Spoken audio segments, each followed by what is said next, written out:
Lady Francesca Lovelace stood in the ballroom of Ashford House, near the refreshment table, her gloved hands clasped before her coral silk gown, watching the swirl of dancers with practiced composure.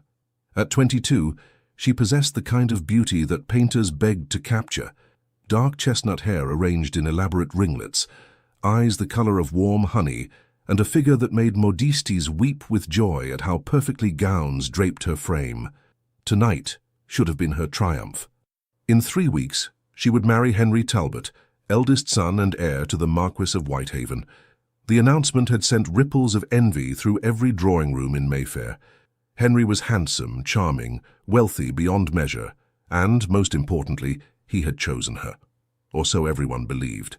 Francesca took a small sip of champagne, her eyes following Henry across the ballroom. He was dancing with Miss Arabella Thornton for the 3rd time tonight. His hand rested perhaps a touch too low on her waist. His smile was perhaps a touch too intimate. Miss Thornton's cheeks were flushed with more than exertion. "Your fiancé seems quite energetic this evening," Lady Catherine Pemberton murmured beside her, snapping her fan open with a decisive click. Catherine had been Francesca's closest friend since their presentation at court 5 years ago, and she had never liked Henry Talbot. "Indeed," Francesca replied neutrally, taking another sip. "Francesca, you cannot possibly—" "I can, and I shall," Francesca interrupted gently. "Please, Catherine, not here." But Catherine's concern was written plainly across her face. For the past 3 months, whispers had circulated. Henry Talbot, seen leaving the opera with Mrs. Eleanor Ashworth, a married woman notorious for her affairs. Henry Talbot, purchasing an elaborate ruby necklace, which Francesca had never received. Henry Talbot, spotted at a gaming hell until dawn, deep in his cups and deeper in debt. Francesca had heard every whisper. She had observed every sidelong glance, every pitying smile from other ladies who thought themselves so subtle. She had watched her fiancé with clear eyes and a calculating mind. She had been a fool, not for missing the signs, those she had seen clearly enough 3 months ago. No, her foolishness lay in the choice she had made 3 years prior. The music swelled to its conclusion, and Henry finally escorted Miss Thornton back to her mother before making his way toward Francesca.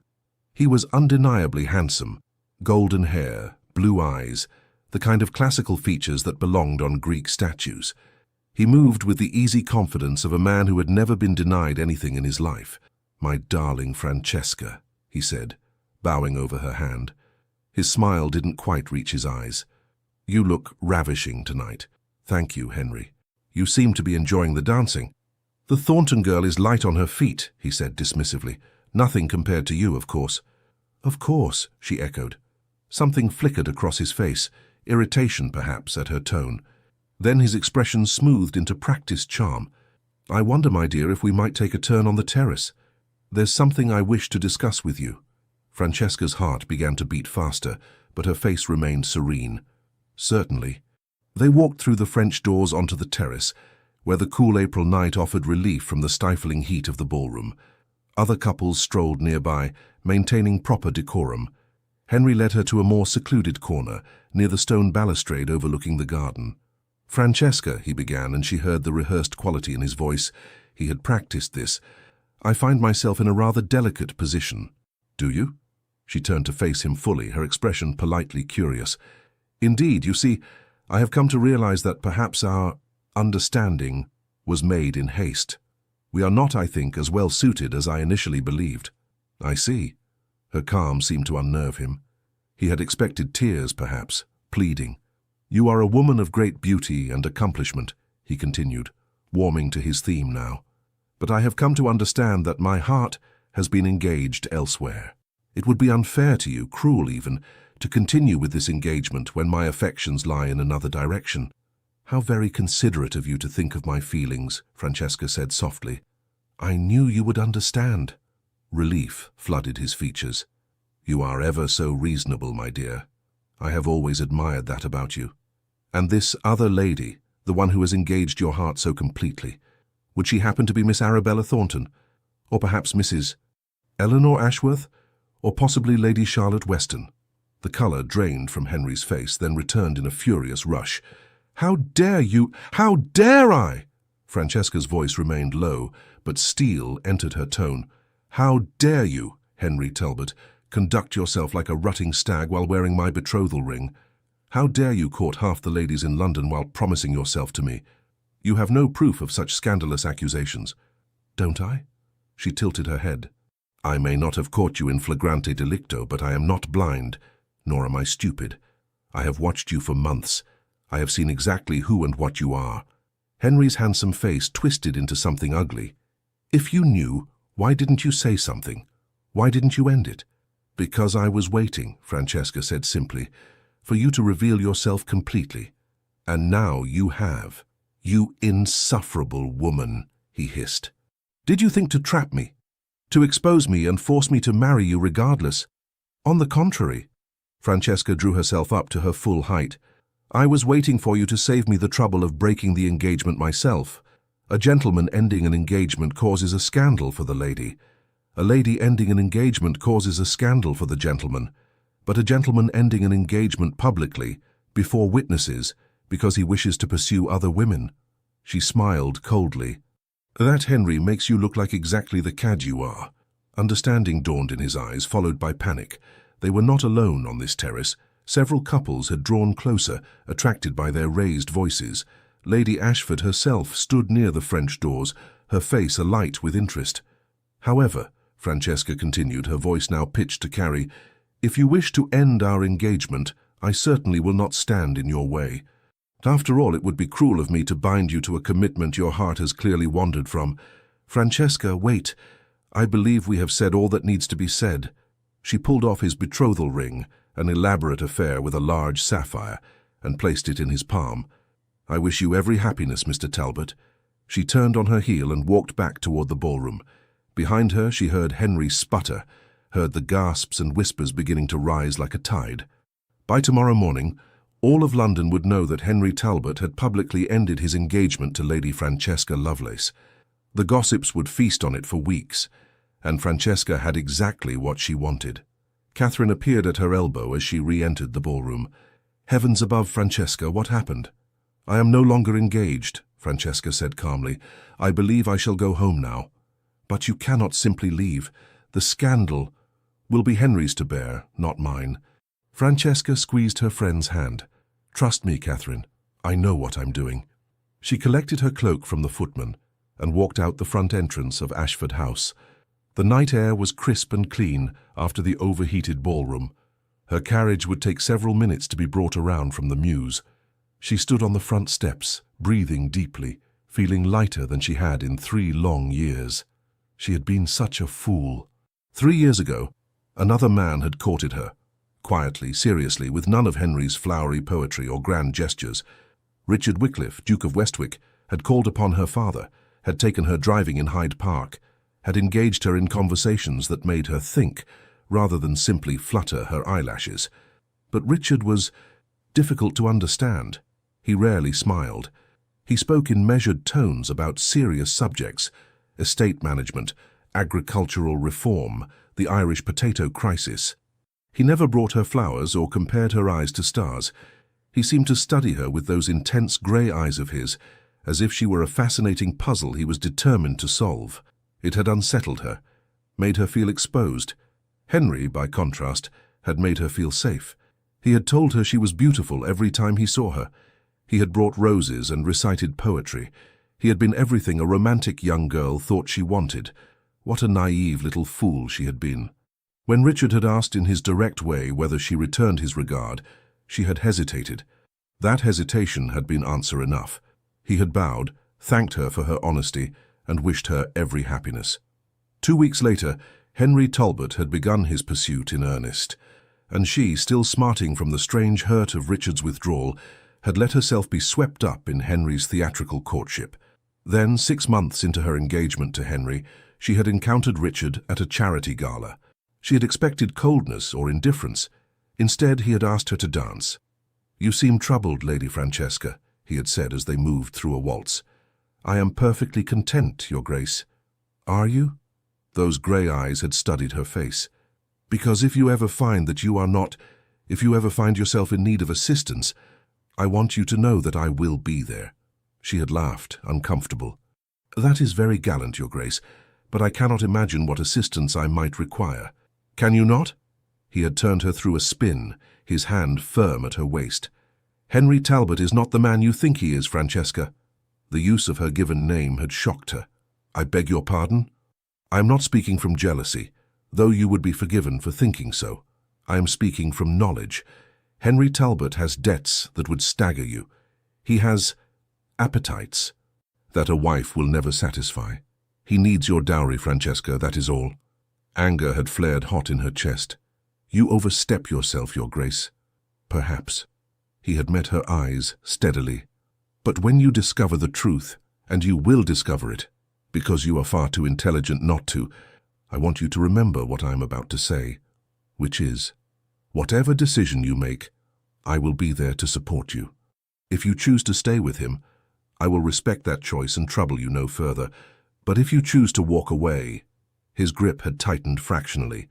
"If you choose to walk away, Francesca, I will be there to catch you. All you need do is tell me when you need me." The waltz had ended. He had bowed and left her standing in the middle of the ballroom, her heart pounding. That had been 3 years ago. 3 years of watching Richard from across crowded rooms. 3 years of catching his eyes on her and seeing what? Patience? Determination? 3 years of slowly, painfully realizing that he had been right about Henry. And 3 months ago, when the first whispers had reached her ears about Henry's infidelities, she had understood what Richard had been offering. Not a rescue, not a solution, a choice. He had given her the truth, and then stepped back to let her decide what to do with it. The sound of hoofbeats on cobblestones drew her attention. But it was not her family's carriage approaching. It was a magnificent black equipage drawn by 4 matched horses, with a ducal crest emblazoned on the door in silver and midnight blue. The carriage stopped directly in front of her. The door opened. Richard Wycliffe, Duke of Westwick, sat inside. He wore evening clothes, his dark hair slightly dishevelled, as if he had been running his hands through it. His grey eyes met hers with an expression she had never seen before. Hope, uncertainty, and something that made her breath catch. "Lady Francesca," he said quietly, "it appears you find yourself in need of a carriage." "It appears I do, Your Grace. Your own will arrive shortly, I'm certain, but mine is here now." He paused. "The choice, as always, is yours." Francesca looked back at Ashford House. Through the windows, she could see the crowd gathering, pointing toward the terrace where Henry was no doubt attempting damage control. Tomorrow, the scandal sheets would eviscerate her. She would be pitied, scorned, whispered about, unless she gave them something more interesting to talk about. She looked back at Richard, at the man who had warned her, who had waited, who had promised to be there when she needed him, who had, she realized with sudden clarity, been courting her all along. Not with flowers and poetry, but with honesty and patience and the steady certainty of his regard. Francesca smiled, the first genuine smile she had worn all evening. "Well then, Your Grace, it would be rude of me to keep your horses standing in the cold." She walked down the steps and placed her hand in his. The touch sent electricity through her entire body. His fingers closed around hers, warm and strong, and he helped her into the carriage. She arranged her skirts as he settled beside her, proper distance between them, everything perfectly respectable.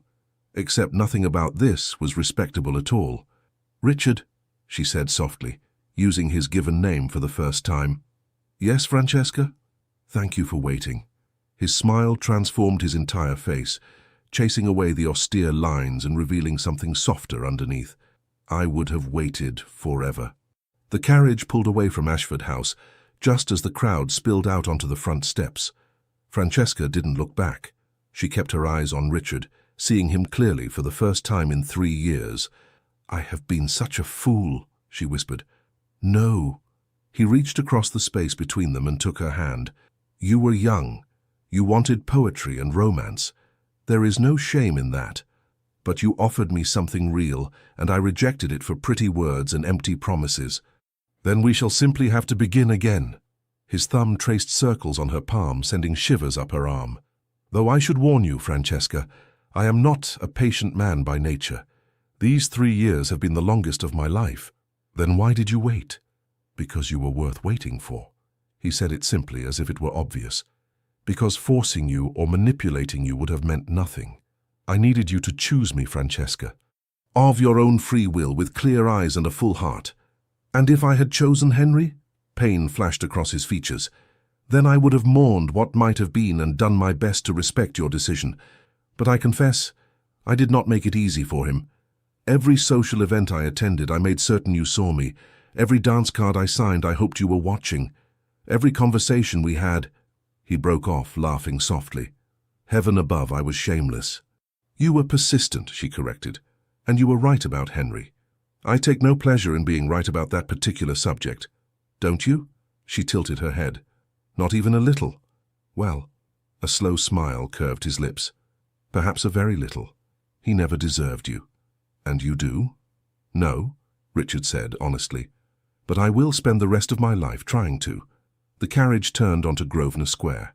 Your Grace, the coachman called down. Where shall I take the lady? Richard looked at Francesca. Your choice, he said quietly. I can take you to your parents' house, or... He hesitated. I have a proposition for you, Francesca. Rather an scandalous one, I'm afraid. I'm listening. My estate in Kent, Westwick Abbey. I could take you there tonight. Your reputation would be in tatters, of course. You would have to marry me to salvage it. His eyes searched hers. But you would also have time away from London, away from all of this, to decide if that is truly what you want. To decide if I am truly what you want. That is rather scandalous, Francesca agreed. Her heart was beating fast, excitement and fear warring in her chest. It is entirely your decision. If you wish to go home, I will understand completely. We can proceed slowly. Let me court you properly. How far is Kent? Francesca interrupted. Richard blinked. I beg your pardon? How far to Westwick Abbey? I find myself quite curious about your estate. The hour is still early. She met his eyes. Drive on, Your Grace. Joy, pure, unfettered joy, transformed Richard's face. He leaned out the window. Westwick Abbey, John, best speed. Aye, Your Grace.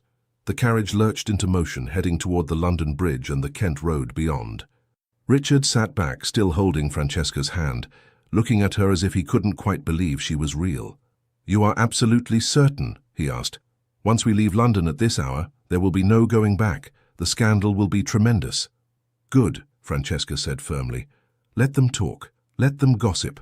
3 years ago, I chose the safe path, the respectable path, and it led me nowhere but misery. Tonight, Richard Wycliffe, I am choosing the dangerous path. I am choosing scandal. I am choosing you. He raised her hand to his lips and pressed a kiss to her gloved knuckles. Then I shall do everything in my power to ensure you never have cause to choose otherwise. Through the carriage window, London passed by in a blur of gaslight and shadow. Somewhere behind them, the gossips were already beginning their work. By morning, all of England would know that Lady Francesca Lovelace had left her broken engagement and disappeared into the night with the Duke of Westwick. But Francesca found she didn't care. For the first time in 3 years, she felt free. Richard? Yes, my dear. Tell me about your estate. Tell me about Westwick Abbey. And so, as the carriage carried them through the night, toward a future neither could have predicted but both had chosen, Richard began to speak. Not in flowery poetry or empty flattery, but in the honest, serious tones that Francesca had once found unsettling and now found utterly captivating. She had spent 3 years chasing the wrong dream. But that night, in a ducal carriage racing toward Kent, she finally began to chase the right one. The journey to Kent took nearly 5 hours, even at best speed. Dawn was painting the sky in shades of rose and gold when the carriage finally turned through the gates of Westwick Abbey. Francesca, who had dozed fitfully against Richard's shoulder for the last hour, a liberty he had graciously offered and she had gratefully accepted, stirred as the carriage slowed. She sat up, suddenly conscious of how improper their position must have appeared. But Richard merely smiled and adjusted her bonnet, which had gone slightly askew. "Welcome to Westwick," he said softly. Francesca looked out the window and gasped. The abbey rose before them like something from a Gothic novel, ancient stone walls covered in ivy, tall windows gleaming in the early morning light, towers and turrets that spoke of centuries of history. But it was not forbidding. Gardens surrounded the main building in carefully manicured splendor, and the warm golden stones seemed to glow with welcome. "It's beautiful," she breathed. "It's home," Richard said simply. Or at least, I hope it will become yours as well. The carriage stopped before the main entrance. Richard descended first, then handed Francesca down with careful courtesy. Despite the early hour, the front door opened immediately, and a distinguished-looking butler appeared, his expression betraying not a flicker of surprise at his master, arriving with an unaccompanied young lady at dawn. "Your Grace," the butler said, bowing. "Welcome home. Shall I prepare the rose room for your guest?" "Yes, thank you, Stevens. And please, ask Mrs. Davies to attend Lady Francesca. I imagine she would appreciate an opportunity to refresh herself and perhaps rest after our journey." "At once, Your Grace." Francesca stepped into the entrance hall and found herself surrounded by history. Portraits lined the walls, generations of Wycliffes staring down with varying degrees of severity. A grand staircase curved upward to the floors above. Fresh flowers filled every alcove, their scent mixing with the smell of beeswax and old wood. "This has been your family's home for how long?" she asked, turning slowly to take it all in. "Since 1542, Richard said, coming to stand beside her. "My ancestor, Thomas Wycliffe, was granted the estate by Henry VIII after the dissolution of the monasteries, hence Abbey." He pointed to a particularly stern-looking portrait. "That's Thomas. Apparently he had a gift for being in the right place at the right time, politically speaking. He looks formidable.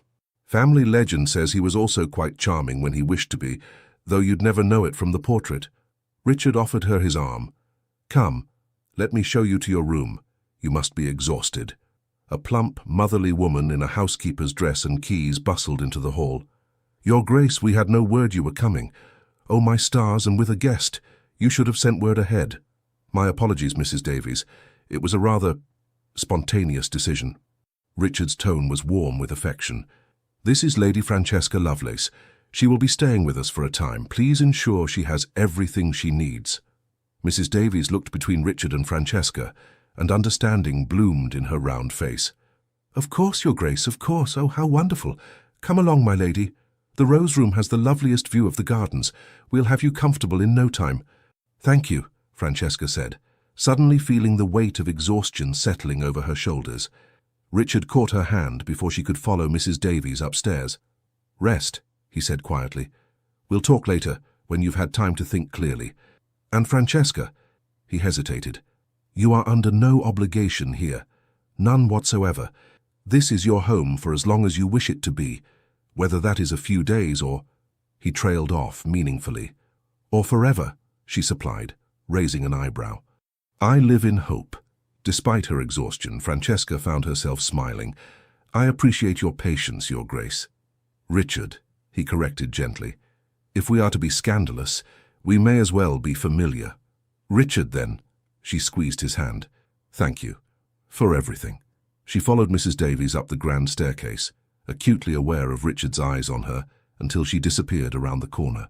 The rose room was aptly named, decorated in soft pinks and creams, with enormous windows overlooking formal gardens that were beginning to bloom with spring flowers.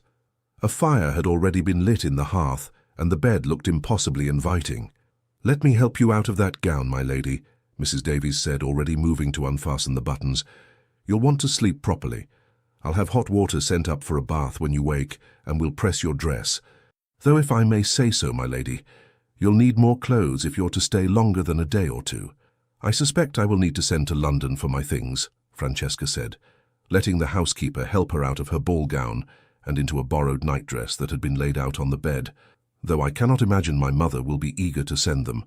"Mothers often come around," Mrs. Davies said wisely, turning down the bed. "His Grace is a good man, my lady. The best I've known in 40 years of service to this family. If he's brought you here, you may be certain his intentions are honourable." "I believe they are," Francesca said softly, climbing into the bed. The sheets were crisp and smelled of lavender. "Mrs. Davies, has he ever brought anyone else here, any other lady?" The housekeeper's face softened. "Never, my lady. Not once. There was talk in the servants' hall, you see, 3 years ago. We all thought, well, but then you chose another gentleman, and his Grace, he—" She shook her head. "He closed himself away for months. Wouldn't see anyone. Wouldn't attend any events. We worried terribly. But then one day he came out of his study, and he said to me, he said, Mrs. Davies, I intend to be patient. She will come to see the truth eventually, and when she does, I will be waiting." Tears pricked at Francesca's eyes. "He said that?" "He did indeed. And patient he has been, my lady. 3 long years. But I could see it wore on him, watching and waiting and hoping." Mrs. Davies patted her hand. "You're here now, though. That's what matters. You rest, dear. Things always look clearer after sleep." Francesca sank into the pillows, meaning to stay awake, to think through everything that had happened. But exhaustion claimed her within moments, and she fell into the deepest, most peaceful sleep she'd had in months. She woke to afternoon sunlight streaming through the windows and the sound of birdsong in the gardens. For a moment, she was disoriented. This was not her room in her parents' London house. Then memory flooded back, and with it came a moment of pure panic. What had she done? She had left London with Richard Wycliffe, unmarried, unaccompanied, unchaperoned. By now, all of London would know. Her reputation was in absolute tatters. Her mother would be hysterical. Her father would be furious. And Henry could go to the devil. That thought made her smile. A knock at the door announced Mrs. Davies with a tea tray and news that a bath had been prepared in the adjoining dressing room. "His Grace requests the pleasure of your company for dinner this evening, if you are feeling well enough, my lady. 6 o'clock in the small dining room."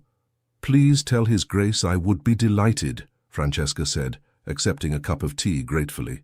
The bath was heavenly, scented with rose oil and hot enough to ease the stiffness from hours in a carriage. Afterward, wearing her freshly pressed ball gown, she had nothing else, Francesca studied herself in the mirror. She looked different. Her eyes were brighter. The tension that had settled around her mouth over the past year had eased. She looked, she realized, happy. The thought should have terrified her. Instead, it felt like relief. Stevens appeared at precisely 6 o'clock to escort her downstairs. The small dining room was actually quite large by normal standards, but she supposed it was small compared to the formal state dining room. A fire crackled in the hearth, and the table was set for 2 with gleaming silver and delicate china. Richard stood as she entered, and Francesca's breath caught. He had changed into fresh evening clothes, his dark hair still slightly damp from bathing, and the way he looked at her, as if she were the answer to a question he'd been asking for years, made her heart skip. "You look rested," he said, coming forward to hold her chair. "I trust Mrs. Davies took good care of you." "She was wonderful. Richard, your home is magnificent." "I'm glad you think so." He took his own seat across from her. "I've always thought it would be even more magnificent with someone to share it with, but until recently, I was rather particular about who that someone might be." "Were you?" Francesca accepted a glass of wine from Stevens, who then withdrew discreetly, leaving them alone. "Decidedly particular," Richard confirmed. "There was one specific lady who occupied all my thoughts. Rather inconveniently, she was engaged to someone else for quite some time." How inconvenient, indeed. Quite maddening, actually. He took a sip of his wine, his eyes never leaving hers. "Tell me, Francesca, when did you know? About Henry, I mean." She considered the question seriously. "In truth, I think I knew from the beginning that something wasn't quite right. But I didn't want to know, if that makes sense. It was easier to believe his pretty words and ignore the discrepancies." "And what changed?" "You did." She set down her glass. 3 years ago, when you warned me, I was angry. I thought you were jealous, trying to sabotage my engagement, but your words stayed with me, and gradually I began to watch more carefully, to notice the things I had been ignoring. "I'm sorry," Richard said quietly. "I never wanted to hurt you." "You didn't. You told me the truth. That's a gift, Richard, even when it's painful to hear." She paused as Stevens returned with the first course, a delicate soup garnished with fresh herbs. "When did you know? About your feelings for me, I mean." "The moment I first saw you." He smiled at her startled expression. "You were 18 at your presentation at court. You caught your heel in your gown as you curtsied to the Queen, and you laughed, this bright, genuine laugh that you tried to smother behind your hand. Everyone else would have been mortified, but you found it amusing. I thought to myself, that is a woman who doesn't take herself too seriously. That is a woman worth knowing." "I'd completely forgotten about that," Francesca laughed. "I was terrified I'd made a terrible impression." "You made an unforgettable impression, at least on me." His expression grew serious. "I am not an impulsive man, Francesca. I don't make decisions lightly. But from that moment I knew. I spent the next year engineering introductions, arranging to be at the same events, finding excuses to speak with you, and when I finally worked up the courage to court you properly, you were—" He gestured helplessly. "You were radiant, intelligent, kind, everything I had hoped and more. And then I chose Henry." "And then you chose Henry," he agreed, "which was your absolute right to do. But I confess, Francesca, it nearly destroyed me." The raw honesty in his voice made her throat tight. "I was such a fool." "No," he said firmly. "You were young. You wanted romance and passion. Henry offered you that, or seemed to. I offered you estate management discussions and political debates. You offered me substance," Francesca corrected. "You treated me like I had a mind worth engaging. Henry treated me like a beautiful ornament to be displayed and admired. And yet you chose the ornament. For a time." She met his eyes. "But I'm here now, Richard. I'm here because 3 years ago you told me the truth. And last night you offered me a choice. No coercion, no manipulation. Just a choice. And—" His voice was carefully neutral, but she could see the tension in his shoulders. "And I choose you," she said simply. "I choose honesty over poetry. I choose substance over style. I choose a man who waited 3 years rather than one who couldn't wait 3 months to betray me." Richard closed his eyes, and when he opened them again, they were suspiciously bright. "You have no idea how long I've waited to hear you say that." 3 years, I believe." 3 years, 2 months, and 16 days, he corrected. "But who's counting?" Despite the emotional weight of the conversation, Francesca laughed. "You actually kept track? I am nothing if not thorough." He reached across the table and took her hand. "Francesca, I want to be absolutely clear about something. Yes, arriving here with me has created a scandal. Yes, society will expect us to marry to salvage your reputation. But I don't want you to marry me out of obligation. I don't want you to marry me because you have no other choice." "Then why should I marry you?" "Because you want to," he said simply. "Because we suit each other. Because when I imagine my future, you are in every single moment of it.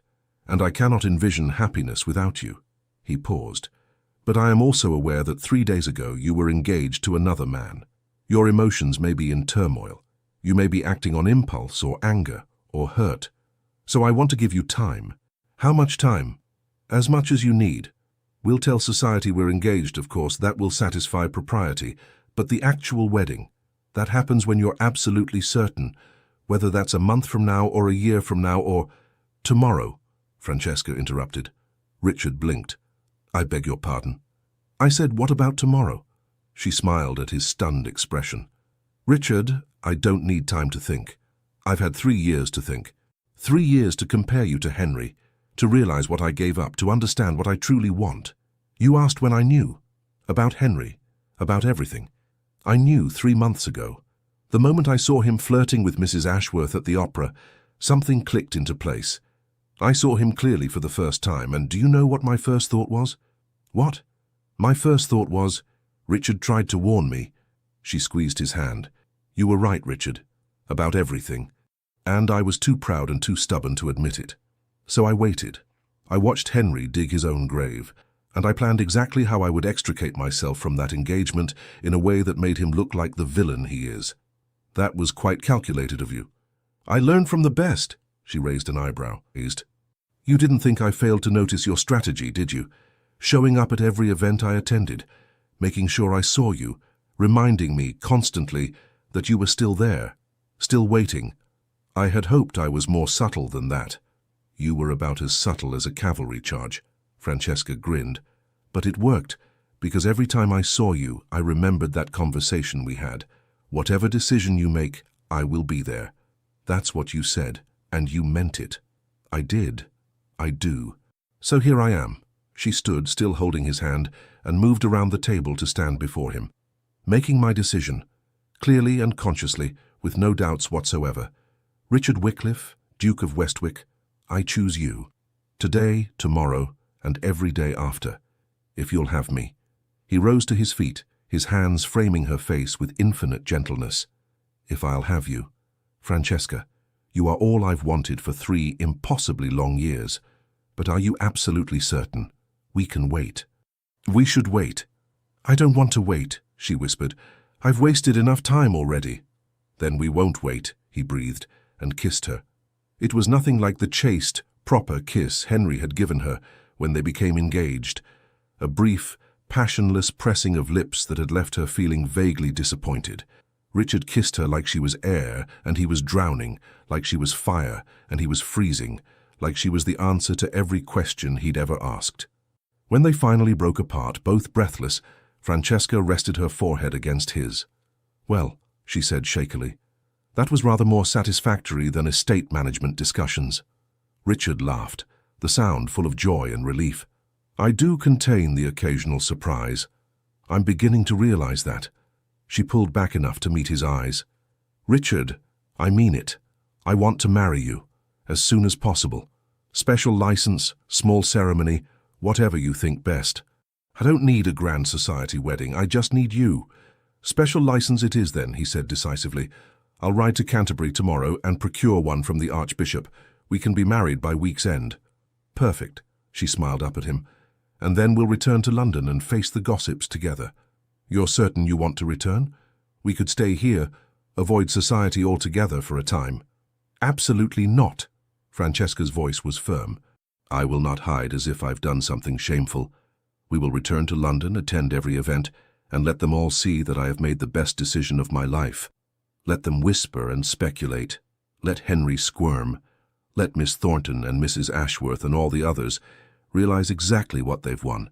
A handsome face attached to an empty, deceitful heart. Remind me never to get on your bad side, Richard said, but he was smiling. You're rather formidable when you're angry. I'm not angry anymore, Francesca said truthfully. I'm happy. For the first time in 3 years, Richard, I am genuinely, completely happy. Good, he said softly. Then my work here is nearly complete. I have only one task remaining, which is to make certain you stay that way.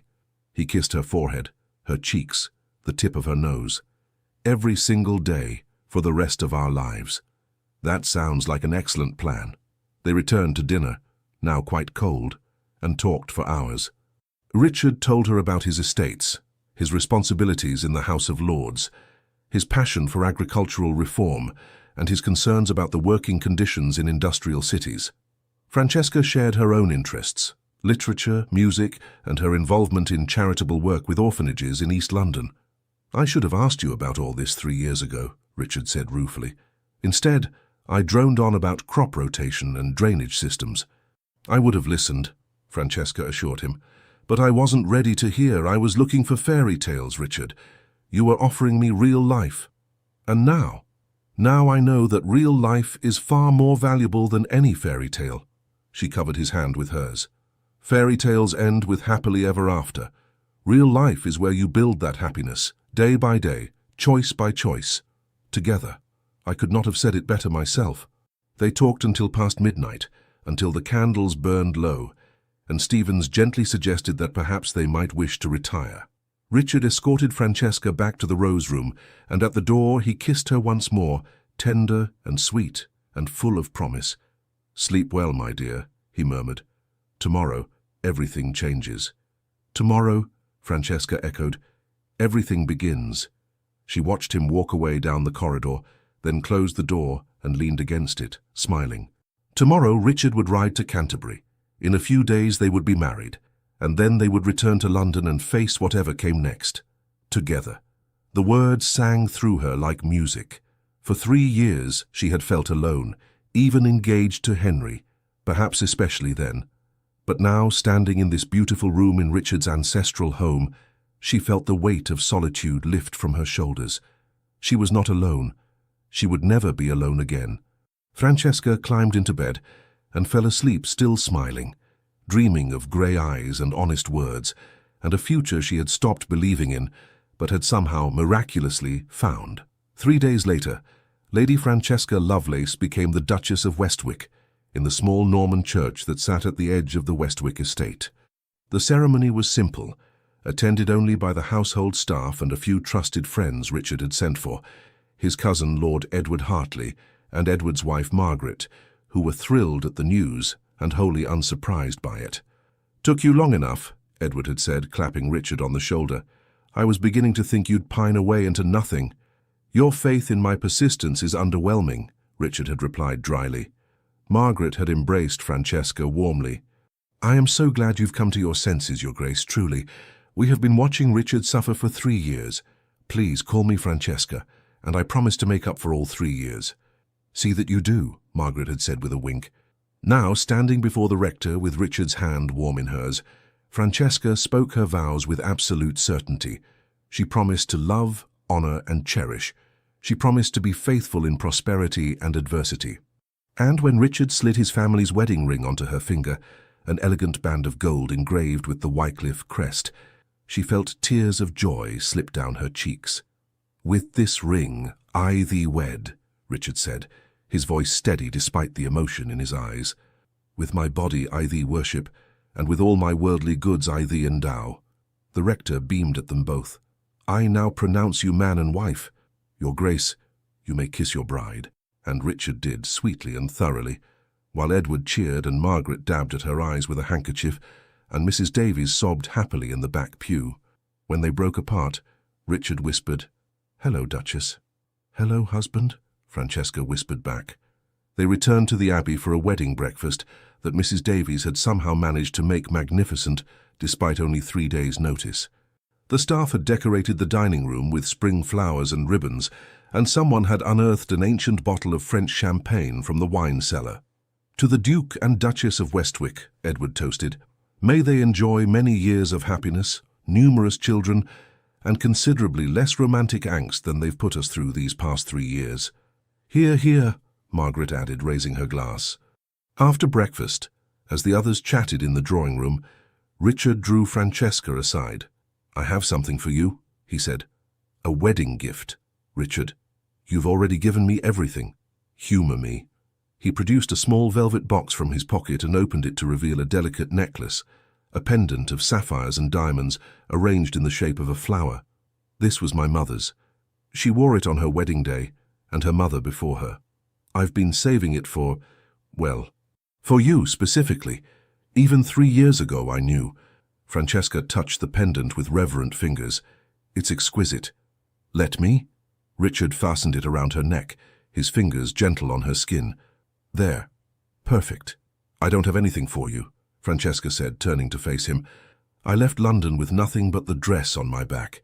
"You gave me yourself," Richard said simply. "That's quite sufficient." She kissed him for that, slow and deep, until Edward's voice called out from the drawing room, "Oi, none of that until you've properly scandalized London first." They broke apart, laughing. "Your cousin is impossible," Francesca said. "My cousin is right," Richard replied. "We should return to London, face the gossips, let them see that we are blissfully happy despite, or perhaps because of, all their whispers." "When do we leave?" "Tomorrow, if you're willing. I've already sent word to the London house to prepare for our arrival, and I've sent a letter to your parents." Francesca stiffened. "What did you say?" "That their daughter is now the Duchess of Westwick, and that we would be honored by their attendance at a formal reception to celebrate our marriage." He touched her cheek. "They are your parents, Francesca. Whatever your differences, they deserve to know you're safe and happy." "My mother will be furious, undoubtedly. But she'll also be the mother of a duchess. That will soothe considerable hurt feelings. You're remarkably optimistic. I've just married the woman I've loved for 3 years. I believe I'm entitled to some optimism." They spent their wedding night in Richard's chambers, far grander than the Rose Room, with a massive 4-poster bed and windows overlooking the moonlit gardens. Richard was gentle and patient, taking his time, making certain Francesca felt treasured and desired in equal measure. Afterward, as they lay tangled together in the aftermath of passion, Francesca traced patterns on Richard's chest. "You're full of surprises, Your Grace." "Am I?" He sounded pleased. "Decidedly. I was led to believe you were all cold logic and serious discussion." "I contain multitudes," Richard said solemnly, then grinned when she laughed. "In all seriousness, Francesca, are you happy? Truly?" "Deliriously," she assured him, "though I suspect the real test comes tomorrow, when we face society." "Let them come," Richard said, pulling her closer. "We'll face them together." The return to London the following day was considerably more civilized than their midnight escape had been. They travelled in Richard's finest carriage, Francesca wearing a new travelling dress that Margaret had insisted on gifting her. "You cannot return to London in a wrinkled ball gown, my dear. What would people say?" As they crossed London Bridge and entered the familiar streets of Mayfair, Francesca felt her stomach tighten with nerves. "What if—" "No," Richard interrupted gently, taking her hand. "No what-ifs. We know exactly what awaits us. Gossip, scandal, social censure. But we also know that none of it matters. You are the Duchess of Westwick now. That carries considerable weight, regardless of how our marriage came about. Will we be received, do you think? By some, certainly. By others, perhaps not. But I suspect you'll be surprised by who supports us and who doesn't." He was right. The first caller to the Westwick London residence, a magnificent townhouse in Grosvenor Square, was Lady Catherine Pemberton, who arrived mere hours after they did. "Francesca!" Catherine swept into the drawing-room and embraced her friend fiercely. "Thank heavens you're safe. When you left Ashford House I was beside myself with worry. But then the gossip started and I knew you were with the Duke, and I thought, well, good for her." "You're not scandalized?" Francesca asked, surprised. "Scandalized? My dear, I'm delighted. Henry Talbot is a scoundrel, and you've secured one of the best matches in England. Everyone worth knowing thinks you're terribly clever." "And everyone not worth knowing?" Richard asked dryly. "Oh, they think she's ruined and you're a rogue, but who cares what they think?" Catherine waved her hand dismissively. "The important thing is that you're happy. You are happy, aren't you?" "Ecstatically," Francesca assured her. The second visitor was less welcome. Francesca's mother, Lady Margaret Lovelace, arrived in a flurry of silk and barely suppressed fury. "Francesca Rose Lovelace," she began, then stopped, clearly remembering her daughter was no longer a Lovelace. "I mean, Your Grace." The title came out stiffly. "What were you thinking, running off in the middle of the night with a man regardless of his title? The scandal, the shame." "Mother, I am perfectly well. Thank you for asking," Francesca said calmly. "May I introduce my husband, the Duke of Westwick? Richard, my mother, Lady Margaret Lovelace." Richard bowed with perfect courtesy. "Lady Margaret, I apologize for the irregular nature of our courtship. However, I hope you can find it in your heart to be happy for your daughter." Lady Margaret sniffed, but some of the anger faded from her face. "Well, you are a duke. That's something, at least. And Henry Talbot has proven himself to be exactly the sort of man one does not want for a son-in-law. The stories that have emerged—" She shuddered delicately. "What stories?" Francesca asked sharply. "Oh, my dear, debts, gambling, women, plural. Apparently he was betrothed to you primarily to access your dowry and pay off his more pressing obligations. The Marquess is beside himself. Henry has been sent to their estate in Northumberland in disgrace." Francesca and Richard exchanged glances. "How very unfortunate for him," Francesca said without an ounce of sympathy. "Yes, well," Lady Margaret softened slightly. "I suppose in that light your impetuousness was actually rather wise. You escaped a terrible fate, Francesca. And you have secured an excellent position." She looked at Richard appraisingly. "You will be good to her, Your Grace." "I will spend every day of my life ensuring her happiness," Richard said simply. "See that you do." Lady Margaret rose, preparing to leave. "I expect you both at dinner next week. Your father will want to meet his new son-in-law properly. And Francesca," she paused at the door, "I am glad you are safe. Truly." It was as close to an apology as Lady Margaret Lovelace was likely to come. Francesca accepted it with grace. "Thank you, Mother." Over the next week, London society gradually divided itself into camps. The younger set, led by Catherine and several other progressive-minded ladies, thought the entire affair was terribly romantic. The older, more conservative matrons were scandalized, but couldn't quite cut the Duchess of Westwick. Richard's title and influence were too significant. The gentlemen, for the most part, congratulated Richard on his decisive action and secretly envied him his beautiful, clever wife. And then there were those who simply found the whole situation amusing. "I heard," Lord Edward told them at a dinner party 2 weeks after their return, "that Henry Talbot has been refusing to leave his room. Apparently he's mortified by the whole business." "Good," Francesca said with satisfaction. "My dear Duchess," Edward said admiringly, "you are positively ruthless. Only when circumstances require it," she replied sweetly. The true test came at the Bransfords' ball, the first major social event Richard and Francesca attended as a married couple. As they entered the ballroom, conversation didn't precisely stop, but it certainly faltered. Every eye turned toward them. Richard, magnificent in his evening clothes, kept Francesca's hand tucked securely in his arm. "Smile," he murmured. "Let them see how happy you are." So Francesca smiled, radiantly, genuinely, and watched as the gossips' faces fell slightly. They had expected shame or embarrassment. Instead, they got joy. Lady Bransford herself, one of society's great hostesses, approached them immediately. "Your Graces, how delightful to see you. May I say, Duchess, that married life appears to agree with you. You're absolutely glowing." "Thank you, Lady Bransford. It agrees with me remarkably well." "And you, Your Grace," Lady Bransford continued, addressing Richard. "You look rather pleased with yourself." "I am married to the most extraordinary woman in England," Richard said, smiling down at Francesca. "I believe I have every right to be pleased." That set the tone for the evening. Richard danced with Francesca 3 times, highly improper for a married couple, but no one dared comment. They spoke with various lords and ladies, accepting congratulations and deflecting impertinent questions with practiced ease. At one point, Francesca found herself near the terrace doors, the same doors she had walked through with Henry to have their engagement ended. She turned to Richard. "Do you know what happened the last time I was in this room?" "I do," he said quietly. "I was watching." "Were you?" "I was watching you all evening.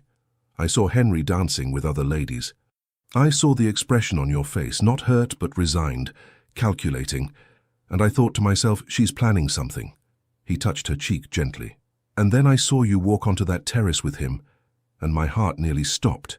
But I waited. I had promised to wait after all. And then you emerged without him, without your ring, with your head held high. And I knew it was time. You had the carriage ready." "I had the carriage ready the moment you arrived at the ball," he admitted. "Just in case. Hope springs eternal even in the heart of a cynic."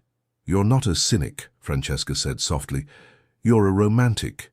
You just hide it well." "Perhaps," he conceded. "Or perhaps I'm only a romantic when it comes to you." They danced again, and this time Francesca noticed something. The whispers had changed. Instead of scandalized mutterings, she heard snatches of conversation, quite devoted to her. Never seen the Duke smile so much, actually rather romantic when you think about it, clearly making her happy. By the end of the evening, the tide had turned. The consensus seemed to be that while the Duke and Duchess of Westwyck had certainly conducted their courtship in an unconventional manner, they were obviously well-suited and deeply in love. And really, wasn't that preferable to a proper courtship leading to an unhappy marriage? As they left the ball, Richard helped Francesca into their carriage with a satisfied smile.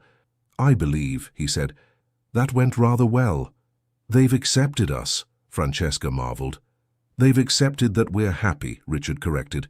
"That's a rather different thing, but ultimately, it's the only thing that matters." In the weeks that followed, Francesca settled into her new life as Duchess.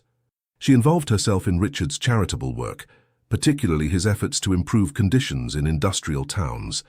She hosted dinners and salons, gathering reformers and intellectuals to discuss social issues. She reconnected with old friends and made new ones. And every night she fell asleep in Richard's arms, grateful beyond measure that she had found the courage to choose honesty over poetry, substance over style, true love over convenient affection.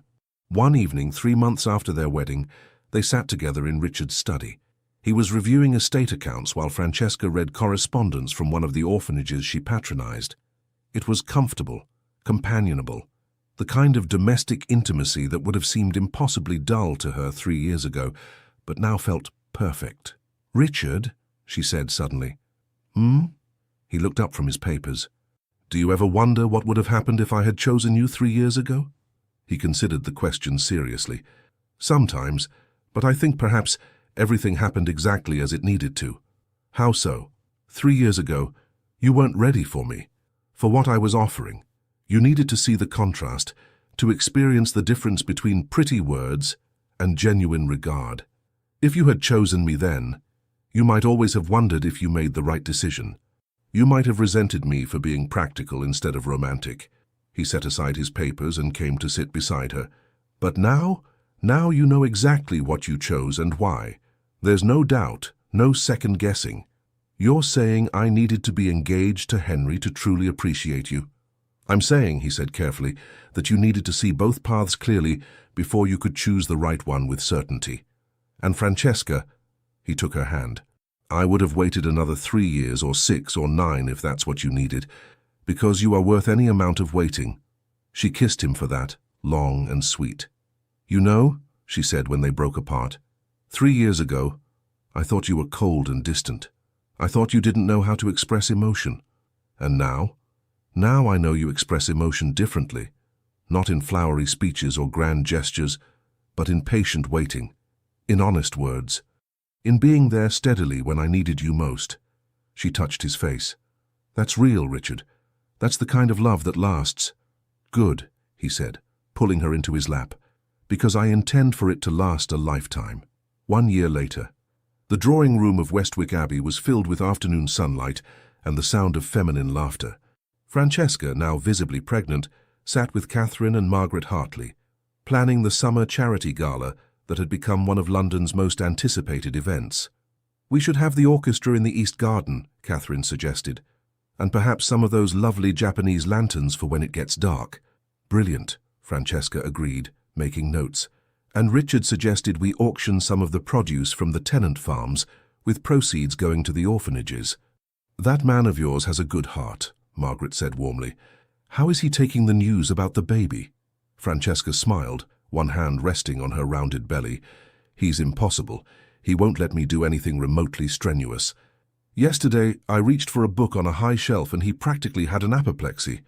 Edward was the same way when I was expecting, Margaret said. They mean well, even if they're suffocating. As if summoned by the conversation, Richard appeared in the doorway. I'm not suffocating, he protested. I'm merely ensuring my wife doesn't injure herself or the baby. I was reaching for a book, not scaling the Tower of London, Francesca pointed out. A very high shelf, Richard countered. You could have fallen. Catherine and Margaret exchanged amused glances.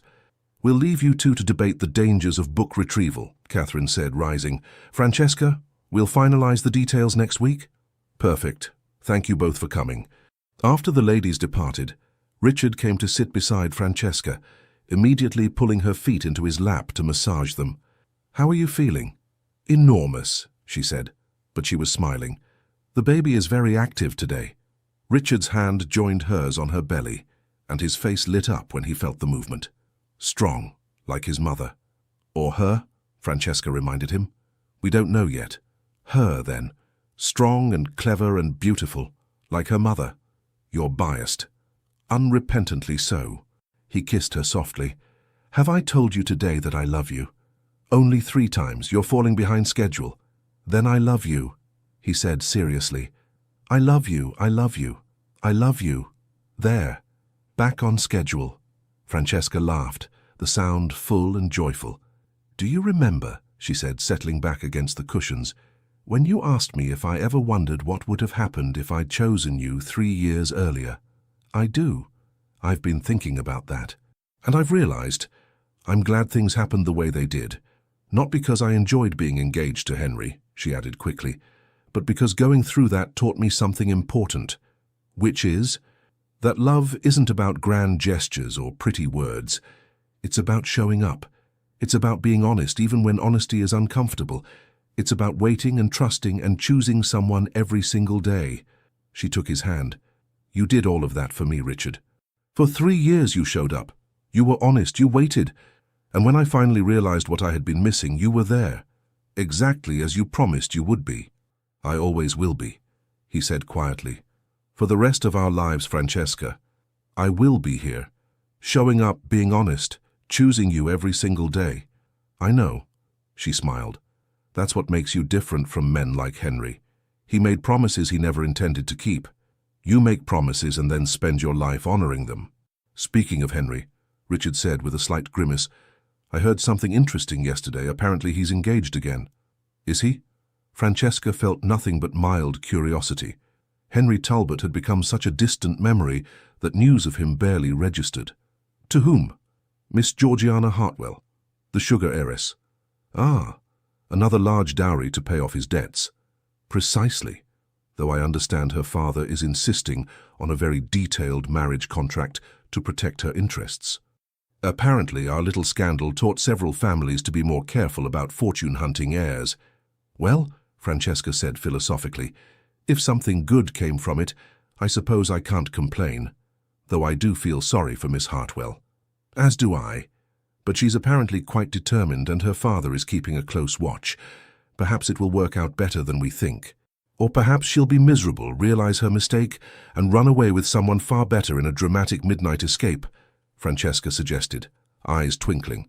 That does seem to be an effective strategy, Richard agreed solemnly. I hear it worked out rather well for one particular lady. They sat in comfortable silence for a moment, Richard's hand gently rubbing circles on Francesca's belly, feeling their child move and kick. Richard, Francesca said suddenly, do you know what day it is? He thought for a moment, then understanding dawned. It's been exactly 1 year. 1 year since the Ashford house ball. 1 year since you picked me up in your carriage and changed my entire life. Changed both our lives, he corrected. Do you know what I want to do today? What's that, my dear? I want to go back to London. I want to attend a ball, not Ashford House, they're dreadful, and I want to dance with my husband 3 improper times and scandalize all the gossips again. Richard laughed. Francesca, you're 7 months pregnant. I'm not certain the gossips will be scandalized so much as concerned for your health. Fine. Then we'll attend a dinner party and I'll make witty conversation and you'll look at me like I'm the most fascinating woman in the world, and everyone will see how happy we are. I look at you like that all the time, Richard pointed out. I know, that's why I married you. She struggled to sit up, and he immediately helped her, adjusting cushions behind her back. But truly, Richard, I want to go back to London for a little while. Show everyone that the scandalous Duchess of Westwick is now the respectable, happy, very pregnant Duchess of Westwick. Let them see what real love looks like. If that's what you want, then that's what we'll do. He kissed her forehead. Though I reserve the right to hover protectively and deny you access to high shelves. Agreed, she said, laughing. They did return to London that week, and they did attend a dinner party at the Bransford residence, the same place where they had made their first public appearance as a married couple. This time there was no scandal, no whispered gossip. Instead, they were greeted warmly. Francesca's pregnancy was congratulated by all, and the evening passed in pleasant conversation with friends. At one point, Francesca found herself standing near those infamous terrace doors again, Richard at her side. Lady Bransford noticed and approached them with a knowing smile.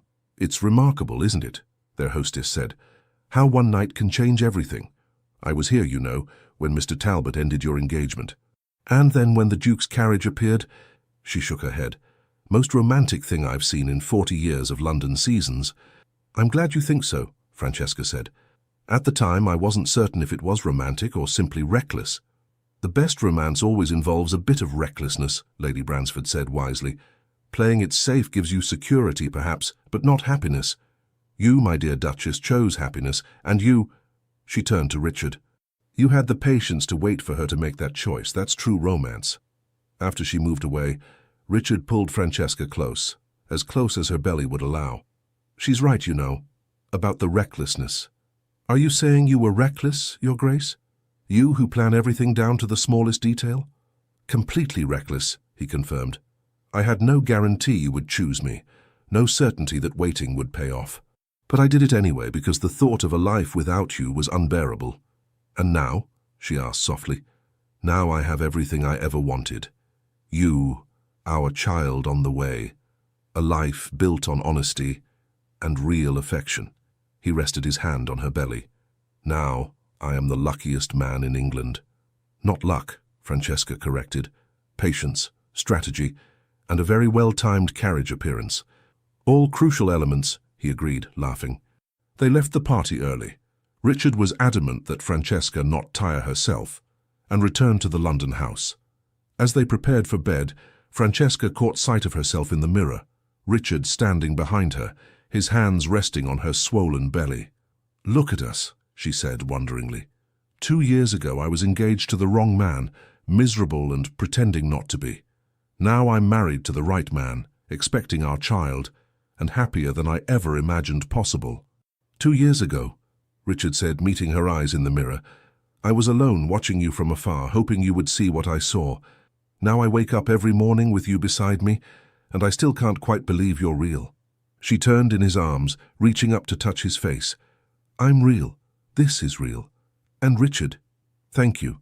For what? For waiting. For being honest. For giving me a choice instead of making assumptions about what I wanted. For loving me enough to let me make my own mistakes and find my own way back to you. I would do it all again, he said simply. 1,000 times over, if it meant ending up here, with you. 3 months later. One more effort, Your Grace. He's nearly here. Francesca, drenched in sweat and exhausted beyond measure, summoned her last reserves of strength and pushed. The midwife's encouraging voice seemed to come from very far away, but Richard's hand in hers was solid and real, anchoring her. And then, a cry. A beautiful, furious, indignant cry. It's a boy, the midwife announced joyfully. A healthy baby boy. Francesca fell back against the pillows, tears streaming down her face as the midwife cleaned the baby and wrapped him in soft blankets. Richard's face was wet with tears too, his expression one of absolute wonder as the midwife placed their son in Francesca's arms. Hello, little one, Francesca whispered, staring down at the tiny, perfect face. Hello, my darling boy. Richard leaned over them both, one arm around Francesca, one hand gently touching the baby's downy dark hair. He's perfect, he breathed. Absolutely perfect. He has your nose, Francesca observed, laughing through her tears. Poor child, Richard said, but he was smiling. What shall we name him? They had discussed names for months, unable to agree on anything. But looking down at her son now, Francesca knew. Thomas, she said. Thomas Richard Wycliffe. After your ancestor who founded Westwick, and after you. Thomas, Richard repeated softly, and the baby's eyes, grey like his father's, opened at the sound. Hello, Thomas. Welcome to the world. The midwife and her assistants bustled about, cleaning up and checking that both mother and baby were healthy. Richard refused to leave Francesca's side, even when tradition dictated he should wait outside. He sat on the bed beside her, one arm around her shoulders, watching their son with an expression of such pure love that Francesca's heart ached. Thank you, he whispered finally. Thank you for choosing me. Thank you for giving me this, all of this. You and Thomas and this life we've built together. We built it together, Francesca corrected. Every choice, every day, together. Little Thomas yawned, a tiny sound, and nestled closer to his mother's chest. Looking at him, Francesca thought about the journey that had brought her here. The broken engagement, the midnight carriage ride, the decision to choose truth over comfort. She thought about Henry Talbot, married now to his sugar heiress, still chasing wealth and pleasure with no understanding of real happiness. She thought about her younger self, so desperate for poetry and romance that she had nearly missed the real thing. And she thought about Richard, patient, honest, steadfast Richard, who had loved her enough to wait, to let her make her own choices, to be there when she finally understood what true love looked like. Do you know what I was thinking? She said softly. That night at Ashford House, when I got into your carriage. What's that? I was thinking that I had wasted 3 years, that I had been such a fool to reject you the first time. And now? Richard asked. Now I think I was exactly as foolish as I needed to be, because those 3 years taught me to appreciate what we have. They taught me the difference between infatuation and love. They taught me that the quiet, steady kind of devotion you offer is worth 1,000 grand gestures. She looked up at him, this man who had waited so patiently, who had caught her when she finally took the leap.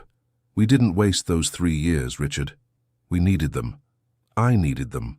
I love you, Richard said, his voice thick with emotion. I have loved you since the moment I first saw you. I loved you when you chose someone else. I loved you while I waited for you to see the truth. And I will love you every day for the rest of our lives. I know, Francesca said simply. That's what makes this real. Thomas stirred in her arms, making soft baby noises.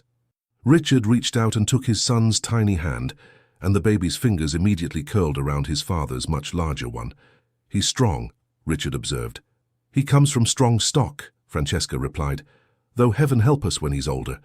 Can you imagine the mischief our child will get into with your stubbornness and my temper? Terrifying, Richard agreed cheerfully. We shall be entirely grey by the time he's 10. Worth it, Francesca said, looking down at Thomas's perfect little face. Every moment, Richard confirmed. 10 years later, the gardens of Westwick Abbey were in full bloom, filled with roses and peonies and the laughter of children. Young Thomas, now an energetic 10-year-old, was teaching his younger sister Eleanor, 7, and brother William, 5, how to climb trees, despite his mother's protests that such activities were unladylike for Eleanor and too dangerous for William. "They're children, Francesca," Richard said, watching the scene with amusement as he sat beside his wife on a garden bench. "Let them be children. Easy for you to say. You're not the one who has to explain to the governess why Eleanor's dress is covered in tree sap," Francesca grumbled, but she was smiling. Over the past 10 years their family had grown, their love had deepened, and Westwick Abbey had become a home filled with warmth and laughter. Richard's agricultural reforms had improved the lives of countless tenant farmers. Francesca's charitable work had expanded to include schools for working-class children and safe houses for women fleeing dangerous situations. They had become a formidable team, respected in Parliament, beloved by their tenants, admired in society. But more importantly, they had remained partners in every sense of the word, equal collaborators in life's great adventure. Catherine Pemberton, now Catherine Sinclair, having married a kind Scottish doctor, visited often with her own children. Edward and Margaret Hartley were regular guests, their children fast friends with the young Wycliffes. Even Francesca's mother had come around completely, visiting frequently and spoiling her grandchildren outrageously. As for Henry Talbot, he had faded into obscurity. His marriage to Georgiana Hartwell had ended in scandal and separation, when his gambling debts became impossible to ignore. He now lived in modest circumstances on his father's estate. His charm and good looks faded by dissipation. Francesca rarely thought of him anymore. When she did, it was with pity rather than anger. He had chosen pleasure over substance, and he was paying the price. "Mother! Father!" Thomas called from his perch high in an oak tree. "Look how high I am." "Very impressive, darling," Francesca called back. "Please don't fall." "I won't," he assured her with all the confidence of a 10-year-old boy who believed himself invincible. Eleanor, not to be outdone, climbed to a nearby branch. "I'm just as high as Thomas." "You're both very brave," Richard called, then added under his breath to Francesca, "They get that from you." "They get their recklessness from you," Francesca countered. "You're the one who decided to propose by offering me a scandalous midnight carriage ride." "I offered you transportation," Richard protested. "The scandal was your choice." "Best choice I ever made," she said, leaning against him. William, unable to climb as high as his older siblings, sat at the base of the tree and began making up an elaborate story about dragons and knights. He was the dreamer of the family, always lost in imaginary worlds. "He reminds me of you," Richard observed. "The way you used to talk about books and stories. And Thomas reminds me of you, serious and determined. Eleanor is her own force of nature entirely." They sat in comfortable silence, watching their children play. This, Francesca thought, was what happiness looked like. Not the dramatic, sweeping romance she had imagined as a girl, but something better. Daily joy, shared laughter, partnership and friendship, and love, all woven together into something strong and enduring. "Richard," she said suddenly, "do you remember that conversation we had the night you brought me to Westwick, about poetry versus reality?" "I do. I've been thinking about it lately, and I've realized this is poetry. Our life together, our children, the quiet moments and the chaotic ones.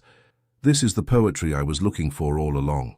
I just didn't recognize it because it didn't come wrapped in pretty words." Richard took her hand, raising it to his lips. "Then I shall endeavor to write you poetry every day for the rest of our lives. Not with words, but with actions, with presence, with choosing you again and again, every single morning." "That," Francesca said, "is the most romantic thing you have ever said to me." "I'm learning," he said with a smile. Thomas and Eleanor climbed down from their trees, arguing good-naturedly about who had climbed higher. William abandoned his dragon story to chase a butterfly through the garden, and Richard and Francesca sat together on their bench, hands intertwined, watching the life they had built together unfold in sunshine and laughter. That night, after the children were asleep and the house was quiet, Richard and Francesca stood together on the terrace overlooking the gardens, much as they had done countless times before. "Do you ever think about that night?" Francesca asked. "The night everything changed?" "Sometimes," Richard admitted. "But mostly I think about this, all the nights since then, all the mornings, all the ordinary moments that have been in their way more extraordinary than any dramatic carriage rescue could ever be. Even the moments when Thomas broke your favorite vase playing cavalry in the drawing room. Even those," Richard said firmly, "though I maintain that that particular vase was not actually my favorite. You're a terrible liar." "I know." He pulled her close, resting his chin on top of her head. "I never learned to lie convincingly, one of my many flaws." "Not a flaw," Francesca said. "One of your virtues. Honesty, remember? That's what I fell in love with.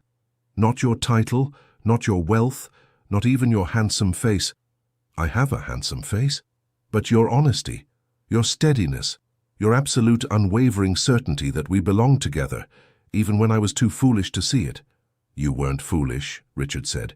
"You were young. You were looking for magic in all the wrong places. But you found it eventually." "I found you," she corrected. "And you, Richard Wycliffe, Duke of Westwick, are the best magic I've ever known." He kissed her then, slow and sweet, and full of a decade's worth of love and partnership. When they broke apart, both were smiling. "Come to bed, Duchess," Richard said. "Tomorrow Thomas has lessons, Eleanor wants to learn to ride properly, and William has somehow convinced the cook to let him help make bread. We'll need our rest." "Sounds terrifying," Francesca said cheerfully. "Sounds perfect," Richard corrected, and hand in hand they walked back into Westwick Abbey, their home, their sanctuary, the place where a scandalous midnight carriage ride had led them to everything they had ever wanted, but hadn't known to ask for. Behind them the gardens lay peaceful in the moonlight. Above them, stars glittered in the endless sky. And ahead of them stretched years and years of this, of ordinary magic, of daily choices, of love that didn't announce itself with grand gestures, but proved itself in 1,000 small moments. Francesca had once thought that leaving her broken engagement without a word was the end of her story, but it had been in fact just the beginning. The carriage that came for her that night hadn't rescued her. It had delivered her to exactly where she was meant to be, home with the man who had loved her enough to wait, to trust, to believe that she would find her way to him eventually. And she had. And they lived, not happily ever after in the fairy tale sense, but happily ever forward, building their happiness new each day, choosing each other every morning, writing their own poetry in the language of real, honest, enduring love, which, Francesca reflected as she fell asleep in Richard's arms that night, was the best kind of poetry there was. The end. Thank you so much for staying with us until the end of this beautiful journey. We hope Lady Francesca and the Duke of Westwick touched your heart the way they touched ours. If you enjoyed this story, please like, comment, share, and subscribe to our channel. Your support helps us continue crafting stories filled with deep emotions, powerful redemptions, and the kind of love that stays with you long after the final words are spoken. And don't forget, at the end of this video, another unforgettable story awaits. Click it now and let yourself be swept away once more. Thank you for being here. The Legends of Love team.